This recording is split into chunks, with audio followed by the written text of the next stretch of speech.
Hormuz প্রণালী থেকে অবরোধ তুলতে ইরানকে দেওয়া ১০ দিনের ডেডলাইন শেষ হচ্ছে আজ। এরপরও ইরানকে হুমকি ধামকি আর চাপ প্রয়োগ করে একটি চুক্তি করতে মরিয়া ট্রাম্প। আমেরিকার প্রেসিডেন্টের উদ্দেশ্য একটি চুক্তিতে পৌঁছানোর শেষ সুযোগ দেওয়া।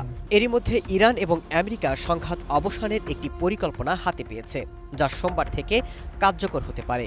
আমেরিকার সংবাদ মাধ্যম অ্যাক্সিসের বরাত দিয়ে এই খবর জানিয়েছে রয়টার্স। এতে করে হরমুজ প্রণালী আবারও খুলে দেওয়া হতে পারে।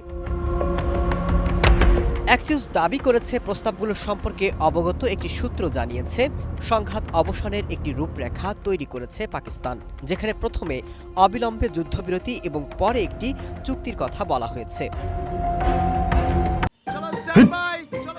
লাইফে কোনো কিছুর গ্যারান্টি নাই, তাই ইন্স্যুরেন্স করুন সিটি ব্যাংকে, কারণ ইন্স্যুরেন্স করলে সিটিতে সুরক্ষা পাবেন নিশ্চিন্তে। সংশ্লিষ্ট সূত্রগুলো বলছে ৪৫ দিনের এই সম্ভাব্য যুদ্ধবিরতি হবে ২ স্তরের। ইরান যদি ইতিবাচক সাড়া দেয়, তাহলে প্রথম ধাপে পাল্টাপাল্টি হামলা বন্ধ হবে। মধ্যস্থকারীদের উপস্থিতিতে আলাপ আলোচনা শুরু করবে ইরান, ইসরায়েল এবং আমেরিকার প্রতিনিধিরা। এরই মধ্যে পাকিস্তান, মিশর, তুর্কির মধ্যস্থতায় চলছে আলোচনা। এছাড়া ট্রাম্পের বিশেষ দূত স্টিভ উইটকফ এবং ইরানের পররাষ্ট্রমন্ত্রী আব্বাস আরাকচির মধ্যে বার্তা আদান প্রদানের মাধ্যমেও যোগাযোগ হচ্ছে বলেও জানিয়েছে ওই গণমাধ্যম।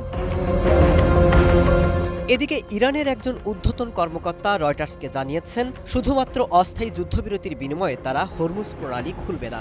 স্থায়ী যুদ্ধবিরতির জন্য আমেরিকার প্রস্তুতির অভাব নিয়েও সমালোচনা করেন ওই কর্মকর্তা। এরই মধ্যে ইরান দাবি করেছে, যুদ্ধের ক্ষতিপূরণ বা দীর্ঘমেয়াদী নিশ্চয়তা ছাড়া এই জলপথ উন্মুক্ত করা হবে না।